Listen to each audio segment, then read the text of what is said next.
আসলে শিক্ষার্থী এবং শিক্ষক এদেরকে পড়াশোনার ভাগে ভাগে এদেরকে শিক্ষা সফর করানো দরকার। শিক্ষা সফরের মাধ্যমে শিক্ষার্থীদের একঘেয়েমি কাটে, পড়াশোনার ভাগে ভাগে তাদের বাস্তব কিছু প্রাকৃতিক সম্পর্কে কিছু জ্ঞান হয়। তারপরে তারা বিভিন্ন পরিবেশের সাথে মিশতে পারে। যে আমার স্কুলের পরিবেশ থেকে আর একটা স্পিচ পড়ে পিকনিকে এবং একটা শিক্ষা সফরে যে অভিজ্ঞতা, বাস্তবিকতা, কঠিন অভিজ্ঞতা সব বিষয়ে তাদের জ্ঞান হয়। এইখানে অনেক দেখার জিনিস আছে, এইগুলোর মাধ্যমে আমরা অনেক কিছু জ্ঞান অর্জন করতে পারি। স্কুলে অনেক ক্লাস করার পরে আমাদের একটু মজার দরকার থাকে, স্যার আমাদের এই মজার জন্য এত দূর নিয়ে এসেছে আমাদের জ্ঞান অর্জন করার জন্য। এটাই আমি এখানে অনেক ধরনের বিভিন্ন রকমের মানুষজন আছে, অনেক কিছু দেখার আছে। আমরা সবাই সেগুলো দেখতে এসেছি এবং জ্ঞান অর্জন করছি। আমরা সকলে ভাই ও বোনেরা মিলে একসাথে অনেক আনন্দ অনুভব করছি।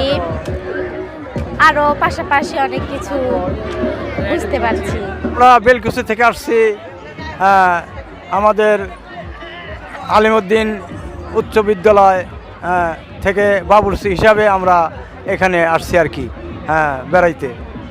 আমরা কি কি রান্নার আয়োজন করা হয়েছে এখানে? আসলে এখানে গরুর গোশ, মুরগির রোস, ডাউল, ভাত। অনেক ভালো হচ্ছে, আমরা সবাই এনজয় করতেছি, অনেক ভালো লাগতেছে, সবাই মিলে ঘুরতে আসছি, অনেক কিছু দেখতে। আমরা নাটোরের লালপুরে এসে মির্জাপুর মাধ্যমিক বালিকা বিদ্যালয় মাগুরা থেকে আসছি। আসার পরে শিক্ষার্থীদের নিয়ে আমরা এখানে এসে নতুনত্ব অনেক কিছু দেখতে পারছি, অনেক কিছু শেখার আছে। এক্সকারশন মানেই নতুনত্ব কোনো কিছু অনুভব করা আর শেখার বিষয়। এটা হাইকিংয়ের মতো কাজ করে, এটা বাস্তবমুখী, বাস্তব দৃশ্য দেখতে পারে। এটা পড়াশোনার জন্যে আমি মনে করি একটা যুগোপযোগী।